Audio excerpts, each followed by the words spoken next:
ನಮಸ್ತೆ ಕರ್ನಾಟಕ, ನಾನು ನಿಮ್ಮ ಪ್ರೀತಿಯ ವರುಣ್ ಸ್ಮಾರಕ್. ಭಾಳ ದಿನಗಳ ನಂತರ ನನ್ನ ಯೂಟ್ಯೂಬ್ ಚಾನಲ್ ಕಡೆಗೆ ನಿಮಗೆಲ್ಲರಿಗೂ ಸ್ವಾಗತ ಸುಸ್ವಾಗತ. ನಮ್ಮ ಈ ದಿನದ ಪ್ರಯಾಣ ದೊಡ್ಡಬಳ್ಳಾಪುರ ಟು ಹೊಗೇನಕಲ್ಲು. ನಾವು ಇವತ್ತಿನ ದಿನ 3 ಗಾಡಿಯಲ್ಲಿ 6 ಜನರು ನಮ್ಮ ಈ ಒಂದು ಪ್ರಯಾಣವನ್ನು ಶುರು ಮಾಡ್ತಾ ಇದ್ದೀವಿ. ನಾವು ಹೋಗ್ತಾ ಇರೋ ಮೊದಲನೇ ಪ್ಲೇಸ್ ಬಂದು ಶಿವನ ಸಮುದ್ರ. ಶಿವನ ಸಮುದ್ರ ಅನ್ನೋ ಹೆಸರು ನಮಗೇನು ಹೊಸದಲ್ಲ. ಶಾಲೆಯ ದಿನಗಳಲ್ಲೇ ಕರ್ನಾಟಕದ ಜಲವಿದ್ಯುತ್ ಎಂಬ ಹೆಸರನ್ನು ಇತಿಹಾಸದ ಮೂಲಕ ನಾವು ತಿಳಿದಿದ್ದೇವೆ. ಆದರೆ ಪುಸ್ತಕದಲ್ಲಿ ಆವತ್ತಿನ ದಿನ ಶಿವನ ಸಮುದ್ರದ ಬಗ್ಗೆ ತಿಳಿದುಕೊಳ್ಳುತ್ತಿದ್ದೆವು. ಆದರೆ ಇವತ್ತಿನ ದಿನ ಕಣ್ಣಾರೆ ನೋಡುವಂಥ ಒಂದು ಸಂತೋಷವೇ ಬೇರೆ. ನಕ್ಕನ್ ಇದಂತೂ ಬೇರೆ ಲೆವೆಲ್, ಕ್ರೇಜಿ ಅಂದ್ಕೊಳ್ಳಿ. ನಾವು ಈ ಜಾಗಕ್ಕೆ ವೀಕೆಂಡ್ನಲ್ಲಿ ಬಂದಂತೆ ಅನೇಕ ಜನರು ಈ ವೀಕೆಂಡ್ನಲ್ಲಿ ಈ ಜಾಗಕ್ಕೆ ಪ್ರವಾಸಿಗರಾಗಿ ಬಂದಿದ್ದಾರೆ. ಅದರಲ್ಲಿ ಈ 6 ಜನರು ಸಹ. ಇಲ್ಲಿ ಹರಿಯುತ್ತಿರುವ ನೀರು ಕಾವೇರಿ ನದಿಯ ನೀರೆಂದು ನಿಮಗೆಲ್ಲರಿಗೂ ತಿಳಿದಿದೆ. ಹರಿಯುತ್ತಿರುವ ಜಾಗಗಳು 2 ಆಗಿದೆ ಮತ್ತು ಈ 2 ಜಾಗಗಳಿಗೆ 2 ಪ್ರಮುಖ ಹೆಸರುಗಳಿವೆ. ಒಂದು ಗಗನಚುಕ್ಕಿ, ಮತ್ತೊಂದು ಭರಚುಕ್ಕಿ. 1902ರಲ್ಲಿ ಇದೇ ಜಾಗದಲ್ಲಿ ಜಲವಿದ್ಯುತ್ ಮೊಟ್ಟ ಮೊದಲ ಬಾರಿಗೆ ಇತಿಹಾಸದಲ್ಲಿ ಶುರುವಾಯಿತು.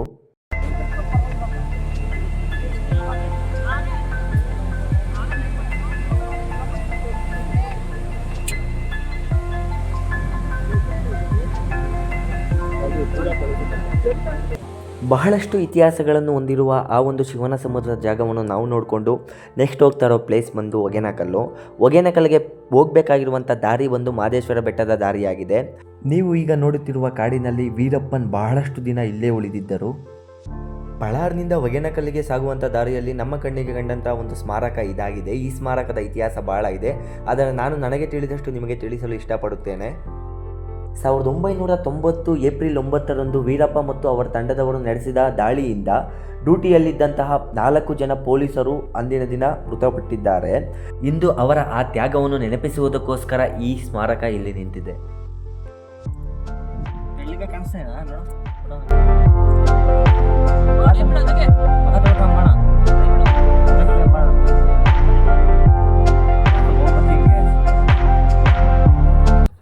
ಅಣ್ಣ ಯಾಕೆ ಬೇಜಾರು?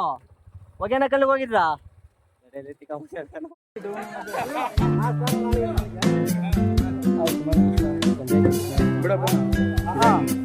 ಹಾಯ್ ಬ್ರೋ, ಎಲ್ಲರೂ ಹೇಗಿದ್ದೀರಾ? ಯಾವುದೋ ಒಂದು ತೆಪ್ಪ ಕಥೆ ಎಲ್ಲ ಓದ್ತಿದ್ದೀರಿ. ಎಲ್ಲಿಗೆ ಓದ್ತಿದ್ದೀರಿ ಅಂತ ಗೊತ್ತಿಲ್ಲ. ಕೊನೆಗೂ ನಾವು ಸೇರಬೇಕಾದಂಥ ಜಾಗ ಹೊಗೇನಕಲ್ ಫಾಲ್ಸ್ಗೆ ನಾವು ರೀಚ್ ಆದ್ವಿ. ಇಲ್ಲಿ ಒಬ್ಬರಿಗೆ 200 ರೂಪಾಯಿ, ಒಂದು ತೆಪ್ಪಗೆ 800 ರೂಪಾಯಿ ಲೆಕ್ಕದಲ್ಲಿ 2 ತೆಪ್ಪಗೆ 1600 ರೂಪಾಯಿ ಚಾರ್ಜಸ್ ತಗೊಂಡಿದ್ದಾರೆ. ಈ ಹೊಗೇನಕಲ್ಲಲ್ಲಿ ಸಾಗುವ ದಾರಿಯಲ್ಲಿ ವ್ಯಾಪಾರಸ್ಥರು ಸಹ ನಮಗೆ ಸಿಗುತ್ತಾರೆ. ನೋಡಿ, ಒಬ್ರು ಅಲ್ಲೊಬ್ರು ಸಿಗುತ್ತೆ ಫ್ರೂಟ್ಸ್, ವೆಜಿಟೇಬಲ್ ಮಾಡಿಕೊಂಡು. ಇವನು ಗೊಂಬೆ, ಅವ್ರ ಅಣ್ಣ ಜಂಬೆ, ನಿಮ್ಮಣ್ಣ ರಂಬೆ, ಅವನು ಗೂಬೆ. ನಾವು ಈ ಜಾಗವನ್ನು ರೀಚ್ ಆಗೋದಕ್ಕೆ ಸಮಯ ಸುಮಾರು 5:30 ಆಗಿತ್ತು. ನಾವು ಅಂದ್ಕೊಂಡಿದ್ರಿ ಈ ಜಾಗ ನೋಡ್ಲಿಕ್ಕೆ ಆಗುತ್ತಾ ಅಥವಾ ಕ್ಲೋಸ್ ಮಾಡಿರ್ತಾರಂತ. ಬಟ್ ನಮ್ಮ ಅದೃಷ್ಟ ಚೆನ್ನಾಗಿತ್ತು, ಅವ್ರು ಇನ್ನೂ ಅಲ್ಲೇ ಇದ್ದರು. ಹಂಗಾಗಿ ನಾವು ಅಷ್ಟು ಹಣ ಲೇಟಾದರೂ ಪರವಾಗಿಲ್ಲ, ಸೊ ನಮ್ಮನ್ನು ಅಲ್ಲಿ ಕರ್ಕೊಂಡೋಗಿ ನೀವು ಆದಷ್ಟು ಬೇಗ ವಾಪಸ್ ಕರ್ಕೊಂಬನ್ನಿ ಅಂತ ರಿಕ್ವೆಸ್ಟ್ ಮಾಡಿ ನಾವು ಈ ಒಂದು ಜಾಗಕ್ಕೆ ಹೋಗ್ತಾ ಇದ್ದೀವಿ. ನೀವೇ ನೋಡಿ, ಅಲ್ಲಿ ಹರಿಯುತ್ತಿರುವುದೇ ಇಲ್ಲಿ ವ್ಯೂ ಪಾಯಿಂಟ್ ಆಗಿರುತ್ತದೆ. ಸೊ ಇದಾದಮೇಲೆ ನಾವು ಹೋಗೋದು ನೀರಿನಲ್ಲಿ ಆಟ ಆಡುವಂಥ ಜಾಗಕ್ಕೆ. ಈ ಜಾಗವು ಬೆಂಗಳೂರಿನಿಂದ 180 ಕಿಲೋಮೀಟರ್ ದೂರದಲ್ಲಿದೆ ಮತ್ತು ದೊಡ್ಡಬಳ್ಳಾಪುರದಿಂದ 230 ಕಿಲೋಮೀಟರ್ ದೂರದಲ್ಲಿದೆ. ಕಾವೇರಿ ನದಿಯ ನೀರು ತಮಿಳುನಾಡಿಗೆ ಹರಿದು ಹೋಗುವಂಥ ಪ್ರಮುಖ ಜಾಗವೂ ಇದಾಗಿದೆ. ಹೊಗೆ ಮತ್ತು ಕಲ್ಲು ಎಂಬ 2 ಕನ್ನಡ ಪದಗಳಿಂದ ಸೇರಿದ ಹೆಸರು ಹೊಗೇನಕಲ್ ಎಂಬ ಹೆಸರನ್ನು ಗುರುತಿಸಿಕೊಂಡಿದೆ.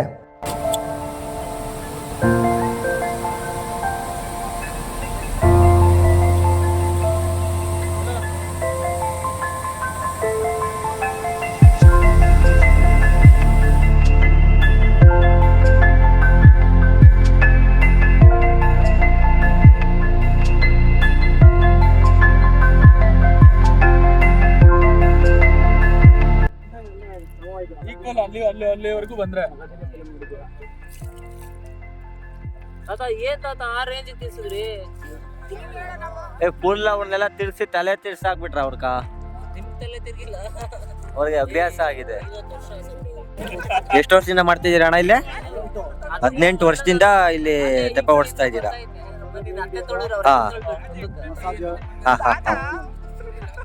ಈ ಹೊಗೇನಕಲ್ನಲ್ಲಿ ನಾವು ತೆಪ್ಪದ ಪ್ರಯಾಣವನ್ನು ಮುಗಿಸಿ ಮತ್ತೆ ಬರುವಂಥ ಸಮಯ ಸ್ವಲ್ಪ ಲೇಟಾದ ಕಾರಣದಿಂದ ನಾವು ಹೋಗುವಂಥ ದಾರಿ ಕ್ಲೋಸ್ ಆಗಿತ್ತು. ಆ ದಾರಿ ಕ್ಲೋಸ್ ಆದ ಕಾರಣ ನಾವು ಬಂದಂಥ ದಾರಿಗೆ ಮತ್ತೆ ವಾಪಸ್ ಹೋಗಿ ಪಲ್ಲಾರ್ ಎಂಬ ಜಾಗದಲ್ಲಿ ಲೆಫ್ಟಿಗೆ ತೊಗೊಂಡು ಅಲ್ಲಿ ಧರ್ಮಪುರಿ ದಾರಿಗೆ ಕನೆಕ್ಟ್ ಆಗಬೇಕಾಗಿತ್ತು. ಸೊ ಆ ದಾರಿಯೂ ಸಹ ನಾವು ಹೋದಂಥ ಜಾಗದಲ್ಲಿ ಈ ಥರ ಕ್ಲೋಸ್ ಆಗಿದೆ.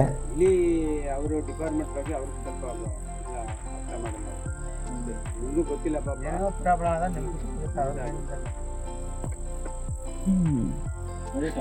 ಆಪ್ಷನ್ಸ್ ಕೊಡಿ. ಒಂದು ಚಾನಲ್ಸ್ ಇದೆ ವಿಡಿಯೋಸ್ ಎಲ್ಲ ಮಾಡ್ತೀವಿ, ಮೊಬೈಲಲ್ಲಿ ಚೆಕ್ ಮಾಡಿ. ಇದೆಲ್ಲ ನಾವು ಆದಷ್ಟು ಜನಕ್ಕೆ ತಿಳಿಸ್ತೀವಿ, ನಮಗೂ ಗೊತ್ತಾಗಿದೆ.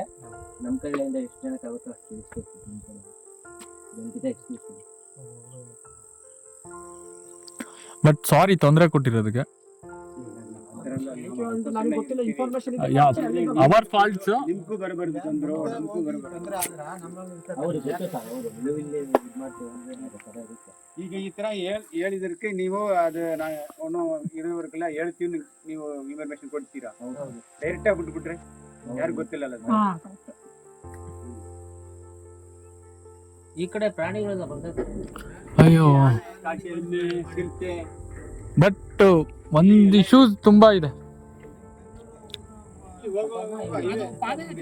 ದಾಟ್ಬಿಟ್ರೆ highway.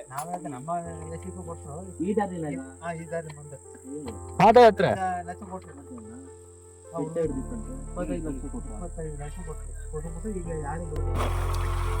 ನೋಡಿ ಫ್ರೆಂಡ್ಸ್, ಟೈಮು 8:43 ಆಗಿದೆ. ನಮ್ಮ ಪ್ರಯಾಣ ಪಾಲಾರ್ ಟು ಧರ್ಮಪುರಿ. ರೋಡ್ ಮಾತ್ರ ಭಯಂಕರ ಫಾರೆಸ್ಟ್ ಏರಿಯಾ. ಹುಲಿ ಮತ್ತೆ ಆನೆಗಳ ಒಂದು ಕಾಟ ಜಾಸ್ತಿ ಇದೆ ಅಂತೆ. ಒಂದು ಕಡೆ ಒಳ್ಳೆ ಮೆಮೊರೇಬಲ್ ಟ್ರಿಪ್ ಅಂದ್ರೆ, ಇನ್ನೊಂದು ಕಡೆ ಅಷ್ಟೇ ಭಯಾನಕರವಾದಂತಹ ಒಂದು ರಸ್ತೆಯಲ್ಲಿ ಸಾಗಬೇಕಾಗಿದೆ. ಸಿಗೋಣ ಮುಂದಿನ ದಾರಿಯಲ್ಲಿ. ದಾರಿ ನೋಡಿ ಯಾವ ತರ ಇದೆ ಅಂತ ನೀವೇ. ಯಾವುದೇ ಗಾಡಿ ಆ ಕಡೆಯಿಂದಾನು ಬರ್ತಾ ಇಲ್ಲ, ಈ ಕಡೆಯಿಂದಾನು ಬರ್ತಾ ಇಲ್ಲ. ನಾವು ಏನು ಹೋಗ್ತಾ ಇದ್ದೀರಾ 3 ಬೈಕಲ್ಲಿ 6 ಜನ. ಈ ಗಾಡಿಗಳು ಬಿಟ್ರೆ ಇನ್ನು ಯಾವ ಗಾಡಿನೂ ಇಲ್ಲ. ಫ್ರೆಂಡ್ಸ್, ನೆಕ್ಸ್ಟ್ ನೀವು ಯಾರಾದರೂ ಈ ಕಡೆ ಬರ್ತಾ ಇದ್ದೀರಾ ಅಂದರೆ ಪ್ರಾಪರಾಗಿ ಪ್ಲಾನ್ ಮಾಡ್ಕೊಂಬರ್ರಿ, because time is very important. ನಮ್ಮ ಟೈಮ್ ಸ್ವಲ್ಪ ತಡವಾದ ಕಾರಣದಿಂದ ನಮ್ಮ ಶಾರ್ಟ್ಕಟ್ ದಾರಿ ಕ್ಲೋಸ್ ಆಗಿತ್ತು. ಅದಾದ್ದರಿಂದ 70 ಕಿಲೋಮೀಟರ್ ನಮಗೆ ಜಾಸ್ತಿ ಆಯಿತು. ಯಾಕೆ ಬ್ರೋ, ಗೂಗಲ್ ಮ್ಯಾಪ್ ಹಾಕ್ಕೊಂಡು ನೋಡ್ಬೋದಾಗಿದ್ದಲ್ಲ ಅಂತ ನೀವು ಹೇಳ್ಬೋದು. ಬಟ್ ಇಲ್ಲಿ ಯಾವುದೇ ಕಾರಣಕ್ಕೂ ನೀವು ಗೂಗಲ್ ಮ್ಯಾಪ್ ಮುಂದೆ ಬೇಡ್ರಿ, ಬಿಕಾಸ್ ಆಫ್ ನೋ ನೆಟ್ವರ್ಕ್. ನಾವು ನಮ್ಮ ಗಾಡಿಗೆ ಪೆಟ್ರೋಲ್ ಹಾಕ್ಸ್ಕೊಂಡು ಇಲ್ಲಿ ಸಿಕ್ಕಿದಂಥ ನಿಯರ್ ಹೋಟ್ಲಲ್ಲಿ ಊಟ ಮಾಡಿಕೊಂಡು ನಮ್ಮ ಈ ಒಂದು ಜರ್ನಿ ಬಗ್ಗೆ ಮಾತಾಡಿಕೊಂಡು ನಮ್ಮ ಮನೆ ಕಡೆಗೆ ನಾವು ವಾಪಸ್ ಹೋಗ್ತಾ ಇದ್ದೀವಿ.